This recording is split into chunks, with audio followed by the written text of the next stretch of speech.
Jeans और T shirt में आकर उसने हेलो आंटी कहा। मैंने भी प्रत्युत्तर में हेलो ही कहा। तभी उसकी माँ बोली, आंटी के पैर छुओ। बेटा, उसको असहज देखकर मैंने कह दिया, रहने दो बेटा, उसकी कोई ज़रूरत नहीं है। बातों में एकदम बिंदास खिलखिला कर हंसने वाली, अपनी माँ से हर बात पर तर्क वितर्क करती स्निग्धा मेरे बेटे सुयश की पसंद ही नहीं, प्यार भी थी। सुयश मेरा इकलौता बेटा है, जैसा नाम वैसा गुण। जब जब मैं दूसरा बच्चा न होने के लिए उदास होती तो विशाल कहते, ईश्वर ने 10 बेटों के गुण दिए हैं हमारे सुयश में, लेकिन मेरा मन एक बेटी की चाहत में हमेशा कलपता रहा। सोचती थी बहू को ही बेटी का प्यार दूंगी। अपनी बहू की जो छवि मैंने सोची थी स्निग्धा, उसकी बिल्कुल विपरीत थी। उसकी माँ ने ही हंसते हुए कहा, अपने नाम के विपरीत है स्निग्धा। लड़कों की तरह वेशभूषा, हंसना बोलना, अक्खड़पना भरा हुआ था उसमें। जाने सुयोश को क्या दिखा इसमें। शादी की रस्मों के बाद स्निग्धा हमारे घर आ गई, लेकिन मेरा मन उसे लेकर हमेशा सशंकित रहता था। मासूम गुड़िया सी बहू लाना चाहती थी मैं अपने सुयश के लिए, पर यह तो हमेशा डर लगता था कि अगर मैं उसे अपने घर के तौर तरीके समझाऊं तो वह मेरे साथ क्या व्यवहार करेगी। मैं इन्हीं सब उधेड़-बुन में लगी हुई थी और सुयश इज़्ज़ा अपने हनीमून मनाकर वापस भी आ गए। अगले दिन से दोनों को ऑफिस जाना था। सुबह की नींद मुझे बहुत प्यारी थी। सोचती थी बहू आ जाएगी तो उसके हाथ की चाय पीकर अपने सुबह की शुरुआत करूंगी। लेकिन स्निग्धा को देखकर मैंने अपना ये सपना भुला दिया और सुबह 6 बजे का अलार्म लगाकर सो गई। पूजा की घंटियां सुन मेरी नींद खुली। अभी 6 भी नहीं बजे थे। बाहर निकल कर देखा, स्निग्धा आरती की थाल लिए पूरे घर में घूम रही थी। मुझे लगा मैं सपना देख रही हूँ। तब तक वो पास आकर बोली, मम्मा प्रसाद लीजिए। फ्रेश होकर बाथरूम से निकली तो मैडम चाय के 2 कप लिए हाजिर थी। चाय पीने के बाद बोली, मम्मा मुझे नाश्ते में बस सैंडविच और चीला बनाना ही आता है। आप लोग नाश्ते में क्या खाते हैं? पीछे से सुयश आकर बोला, जो भी तुम बनाओ हम वही खाएंगे।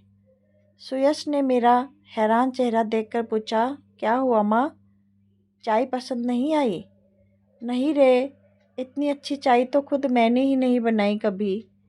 फिर मैंने स्निग्धा से कहा, तुम्हें ऑफिस जाना है बेटा, तैयार हो जाओ, अभी मेड आ रही होगी, मैं उसके साथ मिलकर नाश्ता बना लूँगी। अरे नहीं मम्मा, नाश्ता तो मैं ही बनाऊँगी, फिर तो मैं पूरा दिन ऑफिस में रहूँगी तो घर पर सब आपको ही देखना पड़ेगा। स्निग्धा कभी कोई मौका नहीं देती थी कमी निकालने का, लेकिन मैं फिर भी डरी रहती थी कि यह इसका छना तो नहीं है। मन ही मन भले ही डर रही थी, लेकिन उसके जैसी बहू पाकर बहुत खुश भी थी। पर खुशियों को भी कभी कभी नज़र लग जाती है। सब कुछ अच्छा चल रहा था कि विशाल को हार्ट अटैक आ गया। ऐसा लगा जैसे मेरा जीवन ही उजड़ गया। मैं उन्हें आईसीयू के बाहर से देख घंटों रोती रहती। उस समय मेरी स्निग्धा ने मुझे सास से बेटी बना दिया। मुझे अपनी बाहों में भरकर चुप कराती, ज़बरदस्ती अपने हाथों से खाना खिलाती। हर वक्त यही कहती, पापा बिल्कुल ठीक हो जाएंगे। हॉस्पिटल के बिल, दवाइयों का खर्चा इस तरह से देती जैसे उसके अपने पापा का इलाज हो रहा हो। मैंने आईसीयू के बाहर खड़ी होकर विशाल को देखती उसकी नम आंखों को भी देख लिया था। सुयश और मेरे सामने मजबूत चट्टान बनी मेरी स्निग्धा वास्तव में बहुत कोमल थी। घर आने के बाद भी विशाल का ख्याल हम दोनों से ज़्यादा रखती। अपनी नई नवेली शादी के बावजूद देर रात तक हमारे साथ बैठी रहती। मासूम गुड़िया सी बहू का सपना देखने वाली सास को एक मजबूत बेटी मिल गई थी, जिसका चोला पाश्चात्य था पर दिल एकदम देसी था।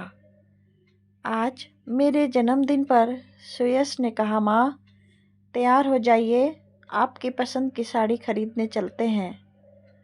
मुझे कुछ नहीं चाहिए सुयश, तूने स्निग्धा के रूप में मेरी ज़िंदगी का सबसे बड़ा तोहफा दे दिया है। मेरी भीगी आंखें पोंछकर सुयश ने पूछा, वैसे है कहाँ आपकी दबंग बहू जिसने अपनी दबंगाई से आपका भी दिल जीत लिया। तब तक स्निग्धा ने मेरे गले में अपनी बाहें डालकर कहा, हैप्पी बर्थडे मम्मा, और एक पैकेट पकड़ाते हुए कहा, ये दुनिया की बेस्ट मम्मा के लिए। पैकेट खोलकर देखा तो उसमें कांजीवरम साड़ी थी, बिल्कुल वैसी ही जैसी मैं हमेशा से लेना चाहती थी। मेरे आश्चर्यचकित चेहरे को देखकर बोली, वो सब आप रेखा की तस्वीर गूगल पर सर्च करके घंटों देखती थी, तभी मुझे समझ आ गया कि आप उनकी तस्वीरों में देखती क्या हैं। अपनी जोरदार हंसी के साथ उसने फिर से मुझे गले लगा लिया।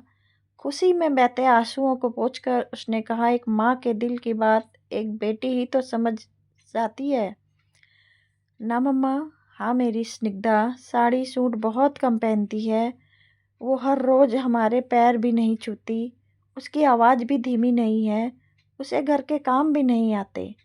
रोटी तो भारत के नक्शे जैसे बनाती है, और जब गुस्साती है तो उफ पूछिए ही मत। वो एक आदर्श बहू की छवि से बिल्कुल जुदा है, लेकिन मेरे लिए सबसे खास है।